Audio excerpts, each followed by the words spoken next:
છે કે સંગઠન સૃજન અભિયાન એ કોંગ્રેસ પક્ષના સંગઠનની સમીક્ષા કરી અને પ્રજાની વચ્ચે આવનારા સમયમાં જે મુદ્દાઓ છે, જે પ્રશ્નો છે, સમસ્યાઓ છે, એને લઈને આંદોલનના સ્વરૂપમાં કાર્યક્રમો સાથે ગો ટુ ધ પીપલ એટલે લોકો વચ્ચે જવાના એક ધ્યેય સાથે, સંકલ્પ સાથે આખા ગુજરાતમાં જિલ્લા કોંગ્રેસ સમિતિના પ્રમુખોની નિમણૂક કરવામાં આવી છે. જિલ્લા કોંગ્રેસ સમિતિના પ્રમુખની પસંદગીની આખી પ્રક્રિયાના પણ તમે સૌ સાક્ષી રહ્યા છો અને આવનારા સમયનો મિશન 2027 નો એક રોડમેપ નક્કી થાય. ગુજરાતની પ્રજાના જે પ્રશ્નો છે, સરકારનો ગેરવહીવટ છે, ભ્રષ્ટાચાર છે, અધિકારી રાજ છે, કમિશન રાજ છે, એમાંથી લોકોના અવાજને કેવી રીતે બુલંદ કરી શકાય, એ બધા જ મુદ્દાઓ પર વિસ્તૃત ચર્ચા થઈને એક રોડમેપ નક્કી કરવા માટે પ્રદેશ કોંગ્રેસ સમિતિ દ્વારા નવનિયુક્ત જિલ્લા કોંગ્રેસ સમિતિના પ્રમુખની 3 દિવસની પ્રશિક્ષણ શિબિરનું આયોજન કરવામાં આવ્યું છે. 26, 27 અને 28 3 દિવસ આ જિલ્લા કોંગ્રેસ સમિતિના પ્રમુખોની તાલીમ શિબિર થશે. એટલે ખાસ કરીને અમારા સૌના માટે ગૌરવની બાબત છે કે અમે વિપક્ષના નેતા, આખા દેશના લોકોની જે આશા છે એ ન્યાય યોદ્ધા રાહુલ ગાંધીજીને અમે આ શિબિરમાં માર્ગદર્શન આપવા માટે વિનંતી કરી હતી અને એમણે વિનંતીનો સ્વીકાર કરી અને 26 તારીખે સવારે 10 વાગે રાહુલ ગાંધીજી વડોદરા એરપોર્ટ પર આગમન કરશે અને ત્યાંથી આણંદ જિલ્લામાં નિજાનંદ રિસોર્ટ ખાતે જે 3 દિવસની તાલીમ શિબિર થવા જઈ રહી છે એમાં ઉદ્ઘાટન સમારંભની સાથે સાથે જિલ્લા પ્રમુખશ્રીઓ સાથે લગભગ 4 કલાકનો સમય વિતાવશું. આ 4 કલાકના સમય દ્વારા આવનારા સમયમાં ગુજરાતના લોકો માટે જે કટિબદ્ધતા છે, જે વિઝન છે, એ પણ રાહુલજી જિલ્લા કોંગ્રેસ સમિતિના પ્રમુખશ્રીઓને માર્ગદર્શન કરીને આવનારા દિવસોમાં જમીન પર એ કાર્યક્રમો સાથે આગળ વધશે. સાથે સાથે આખા ગુજરાતમાં જે સહકારી માળખું એ ગુજરાતની શાન હતી, ઓળખ હતી.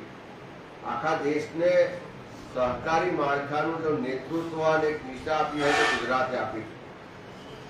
સરદાર સાહેબથી લઈને ત્રિભુવનદાસથી લઈને કુરિયન સાહેબ સુધીના અનેક લોકોએ આ સહકારી માળખાને ખૂબ પારદર્શક રીતે, પ્રમાણિકતાથી પ્રસ્થાપિત પણ કર્યું અને એના દ્વારા આજે ગુજરાતમાં લાખો પરિવારના ઘર ચાલે. ખાસ કરીને ગુજરાતમાં જે શ્વેત ક્રાંતિ છે, જે અમૂલ પેટર્નથી આખા વિશ્વમાં આજે નામના મેળવી છે, એવા દૂધ સંઘોમાં રોજબરોજ ભ્રષ્ટાચારની ફરિયાદો, રજૂઆત આપણે સૌએ જોઈ છે. જે દૂધ ઉત્પાદકો પરસેવો પાડે છે, મહેનત કરે છે, દૂધ ઉત્પાદન કરીને ડેરીમાં જમા કરાવે છે અને એ જે દૂધ સંઘો છે, સહકારી જે માળખું છે, એ મુજબ એ દૂધ સંઘોના માલિક બીજું કોઈ નહીં પણ એ સભાસદો એના માલિક.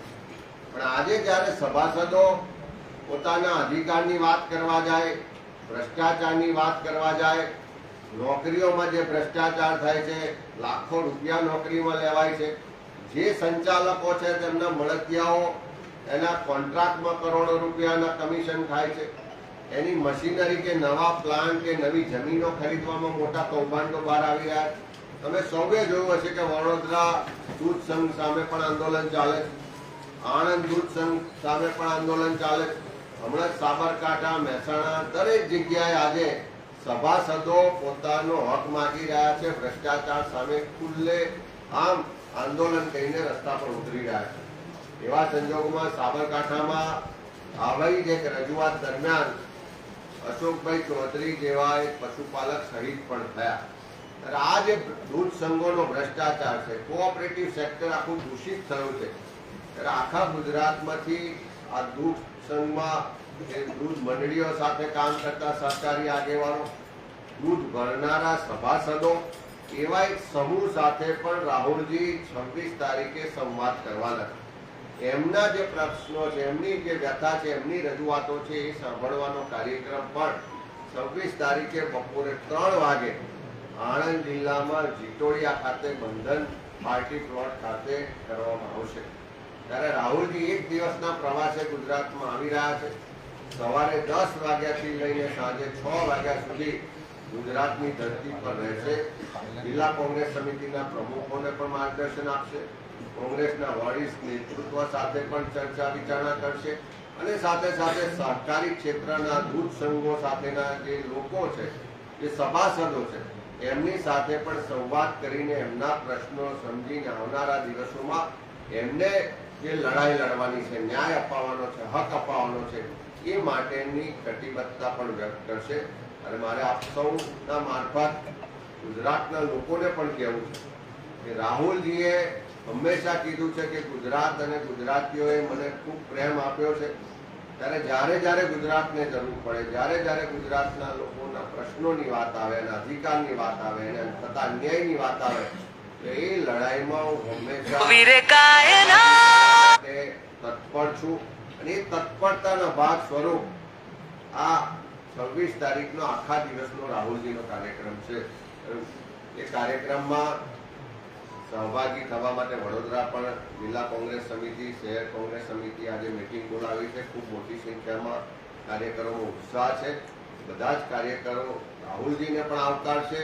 રાહુલજી જિલ્લા કોંગ્રેસ સમિતિના પ્રમુખો સાથે સંવાદ પણ કરશે, એમને માર્ગદર્શન પણ આપશે અને સહકારી માળખામાં જે ભ્રષ્ટાચાર, ગેરવહીવટ અને અન્યાયની જે અત્યારે રાજનીતિ થઈ રહી છે, જે મેન્ડેટને કારણે બધા જ સહકારી સંસ્થામાં જ્યાં રાજકારણ નહોતું પણ ભાજપના મળતિયા લોકોને એમના દ્વારા જે કબજો કરીને ભ્રષ્ટાચાર થઈ રહ્યો છે, એના સામે આવનારા દિવસોમાં કોંગ્રેસ જે લડાઈ લડવાની છે એ બાબતે પણ વિસ્તૃત ચર્ચા થવાની છે અને સૌ એમાં સહયોગ આપે એવી વિનંતી।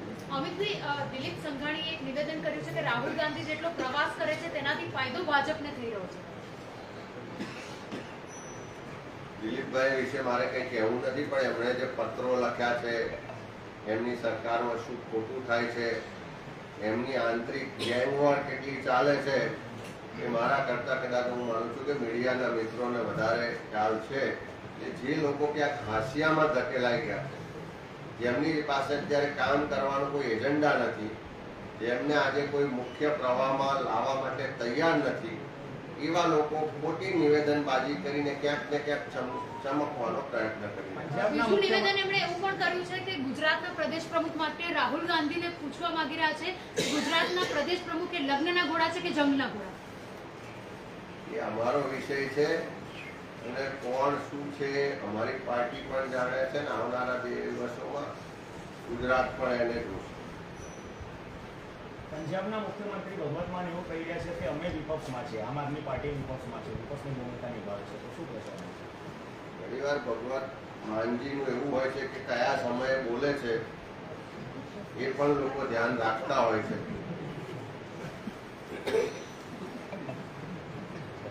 કોર્પોરેશનની ચૂંટણી આવી છે, જેમ કેન્દ્રમાં અને બધે આમ આદમી પાર્ટી સાથે ચૂંટણી લડાઈ રહી છે, આગામી શું પ્લાનિંગ છે, કેવી રીતે? ચોક્કસ સંગઠન સૃજન અભિયાન આખા ગુજરાતમાંથી શરૂ થયું ને આખા દેશમાં 2025નું વર્ષ ઓલ ઇન્ડિયા કોંગ્રેસ કમિટીએ સંગઠન વર્ષ તરીકે ઉજવવાનું નક્કી કર્યું અને એના જ ભાગ સ્વરૂપ આખા દેશમાં કોંગ્રેસના સંગઠનની સમીક્ષા થઈ રહી છે। જ્યાં પણ સુધાર કરવાનો હોય સુધાર થઈ રહ્યો છે, નવા લોકોને તક મળી રહી છે અને એટલા જ માટે ગુજરાતમાં આ 3 દિવસની જે તાલીમ શિબિર છે એ આવતા 2.5 વર્ષનો ગુજરાત કોંગ્રેસનો રોડમેપ નક્કી કરવાની છે। પહેલો પડાવ છે 6 મહિના પછી તાલુકા પંચાયત, જિલ્લા પંચાયત, કોર્પોરેશન, નગરપાલિકાઓની ચૂંટણી। એટલે આ સ્થાનિક સ્વરાજની ચૂંટણીઓ પહેલા કોંગ્રેસનું સંગઠન બૂથથી લઈને પ્રદેશ સુધી મજબૂત બનાવવાનું છે। આજે ગુજરાતમાં અનેક પ્રશ્નો છે, યુવાનો બેરોજગાર છે, ખેડૂતો પરેશાન છે, મહિલાઓ પર અત્યાચાર થાય છે, નાના વેપારીઓ પરેશાન છે, લોકોને સામાજિક ન્યાયમાં ભેદભાવ ને અન્યાય થાય છે। દરેક જગ્યાએ યુવાનો રોજગારથી લઈને અલગ અલગ મુદ્દે આંદોલનો થઈ રહ્યા છે। ભ્રષ્ટાચાર ચારે તરફ છે, જેમ પુલ તૂટે છે, લોકો મરી રહ્યા છે, એટલે લોકોનો સરકાર પરનો જે વિશ્વાસ છે આજે સંપૂર્ણ તૂટી ગયો છે અને એવા સંજોગોમાં એ પ્રજાના પ્રશ્નોને લઈ અને આવનારા દિવસોમાં રસ્તા પર ઉતરીને લડાઈ લડવા માટેનું પણ આયોજન એના સમયબદ્ધ કાર્યક્રમો આખી તૈયારી ચર્ચા રૂપે આ 3 દિવસની હવે તાલીમ શિબિરમાં કરવાના છે અને 1 ઓગસ્ટથી શરૂઆત કરી અને સ્થાનિક સ્વરાજની સંસ્થાઓ હોય કે લોકોના પ્રશ્નો મુદ્દેની લડાઈ હોય બધા જ કાર્યક્રમો સાથે તમારી માધ્યમથી લોકો વચ્ચે જઈશું, લોકોના આશીર્વાદ મેળવીશું અને લોકોને સાથે રાખીને એમની લડાઈ લડીશું. ગુજરાતમાં ભય, ભૂખ અને ભ્રષ્ટાચારનું જે શાસન ચાલે છે, જે કમિશનનું શાસન ચાલે છે, જે અધિકારી રાજ ચાલે છે અને બધા જ લોકો ત્રસ્ત છે, એ લોકોનો અવાજ બનવાનું કામ, એમની લડાઈ લડવાનું કામ કોંગ્રેસનો કાર્યકર આવનારા દિવસમાં કરશે. અને મને 100% વિશ્વાસ છે કે અમે સંકલ્પ દિવસના રોજ જે સંકલ્પો ગુજરાતની જનતા માટે, ગુજરાત માટે વ્યક્ત કર્યા છે, એ સંકલ્પોને લઈને આવનારા આખા 2.5 વર્ષના સમયમાં અમે લોકોની વચ્ચે લડવાના છે અને લોકોના આશીર્વાદ મેળવવાના છે.